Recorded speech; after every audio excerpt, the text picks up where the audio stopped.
I'm Becky Anderson in Abu Dhabi. We are following breaking news out of Lebanon's capital, Beirut. A huge explosion has rocked the city at or near the city's port. Lebanon's state media reporting that there was a major fire at a warehouse. Local media reporting it was a warehouse that held fireworks. The blast blowing out windows in buildings several kilometres away. Reports of buildings losing windows as far as 10 kilometres away, including the CNN Bureau, which is just a kilometre or so from Beirut port. And downtown Beirut, the health minister says there are multiple injuries.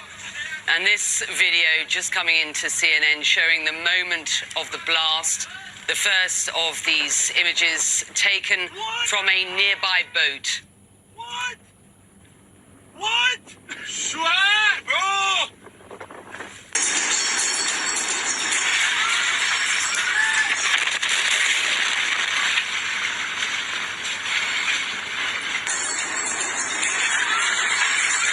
And this video, another video that's just come in, showing the moment of that explosion.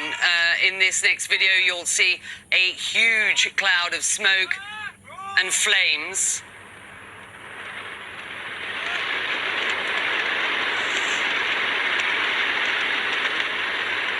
The Lebanese Red Cross giving some idea of the scope of the impact of this.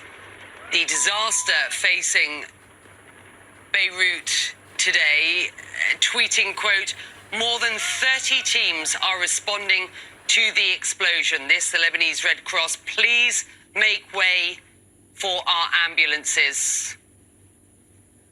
Well, Ben Wiedemann is amongst the damage, joining us from Beirut.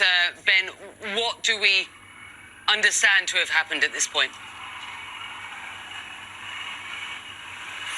Well, this explosion took place in the port area. It was preceded by some sort of fire. It appears in a warehouse, which, according to the official Lebanese National News Agency, contained fireworks. But what we felt, and in this building, this is where CNN's office used to be, it felt like an earthquake followed by a huge blast that blew out the windows in this what was once our studio, and the window frames as well. Just panning the camera around, you can get an idea of the level of damage that happened. And this damage, of course, is duplicated throughout much of central Beirut, and in fact kilometers from here. I've spoken to people in the neighborhood of Jamaisi, which is closer to the port, told me of a scene of total destruction where all the windows were blown out.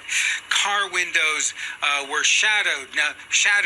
We understand that the hospitals are overwhelmed at this point with the wounded. They are calling for people to donate blood if they can. Now, we also have seen a statement from Abbas Ibrahim, who's the head of General Security, who himself expressed some surprise that an explosion of this sort could have been caused by fireworks. So we still have no idea what has caused, what was behind this massive explosion. I just got off the phone with a friend here in Beirut who said throughout the entire time she's lived here, through wars with Israel, through the civil war, never has she experienced and felt an explosion this large. And the same goes for me. I've been through wars here, civil wars, nothing along the lines of this explosion. I can still hear sirens just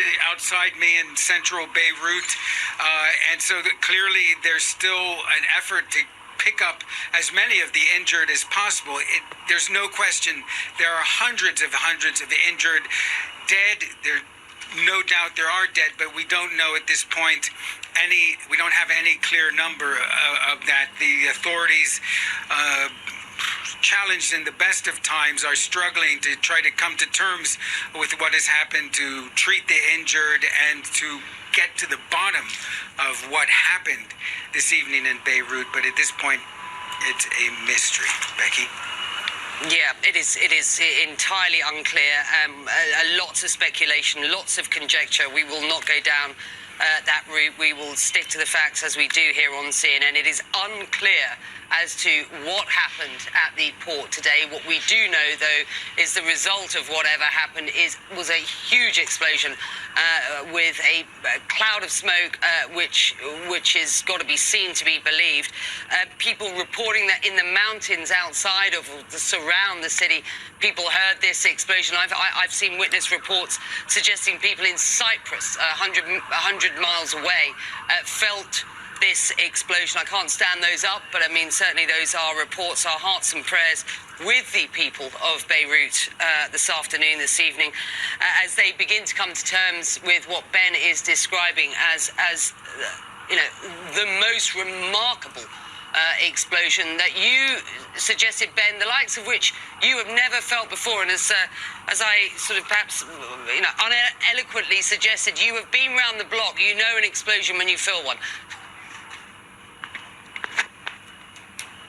Yeah, this was something the likes I've never seen before. As I said, initially, I thought it was an earthquake. Beirut has had earthquakes in the past. I thought that's what it was. But, of course, it was followed by this massive explosion, which blew out the windows in this room, the windows next to us, our front glass doors, our neighbors, every building in this area has lost its windows, the frames blown out, and this is an area not adjacent to the port. It's well over a kilometer away from here to get there, but it has caused just massive damage in a city that has seen troubles before, but this is certainly something that has left people in a real state of shock. Becky?